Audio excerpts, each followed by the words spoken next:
Arkadaşlar merhaba, hoş geldiniz. Bugün değişik, daha önce yapmadığım bir şey deneyeceğim.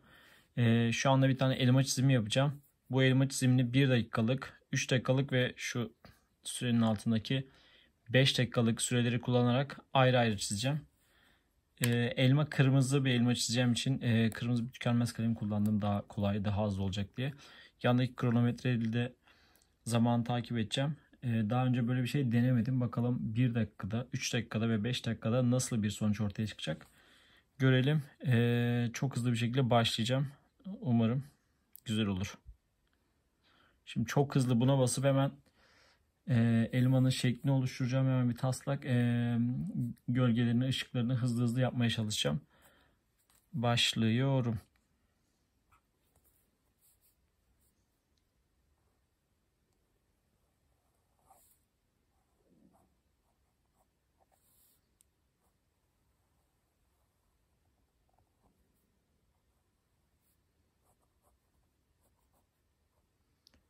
Burada yaprağını çiziyorum. Şöyle bir ışık. Şurasına da bir ışık.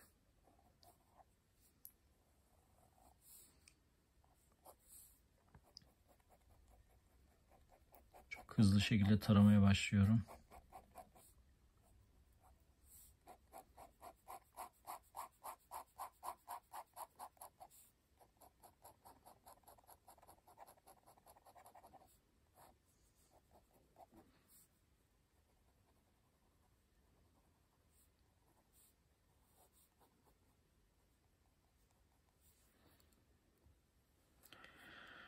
Bir dakikalık sürede elmamız bu kadar oldu. Şimdi 3 dakikalık versiyonu başlayacağım. Burayı kapatıyorum. 3 dakikalık için şunun açısını ayarlayayım. Şimdi 3 dakikalık çizime başlıyorum. Yine aynı elma olacak. Başladım.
3 dakikalık çizim de bitti.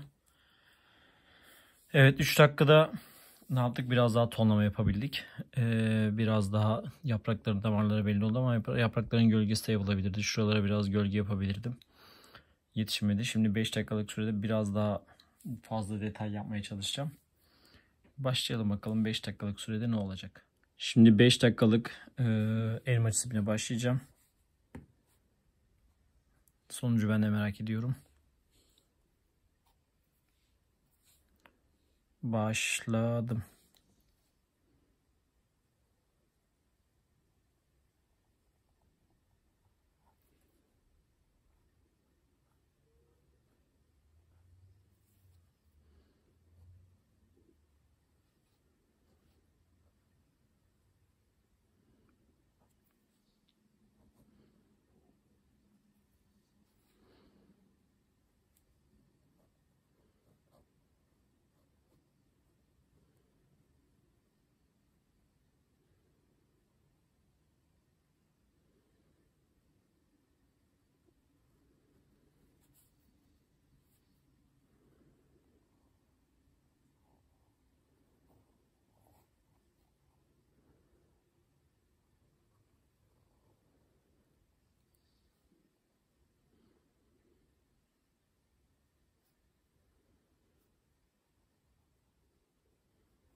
Sürece daraldı. Neredeyse 1,5 dakika kaldı. Biraz da yaprağı çizeceğim.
Artık 5 dakikalık çizim de bitti sayılır. Yani önce yaprağın buraları kalınlaştıracaktım ama artık kapatıyorum. 5 dakikalık çizim de bu şekilde oldu. 1 dakikalık elma çizimi, 3 dakikalık süredeki elma çizimi, 5 dakikalık süredeki elma çizimi. Tabi bu kalemden de fark ediyor. Biraz ben şu ince uçlu bir kırmızı tükenmez kalem kullandım. Belki bir kara kalem kullansaydım tonlamalar veya şekil biraz daha iyi, farklı olabilirdi. Ben beğendim. 3 dakika ile 5 dakika arasındakini ikisini beğendim. 5 dakika tabi daha güzel oldu. Sizin yorumlarınızı bekliyorum. Beğendiyseniz de beğenmeyi unutmayın. Hoşça kalın, görüşürüz.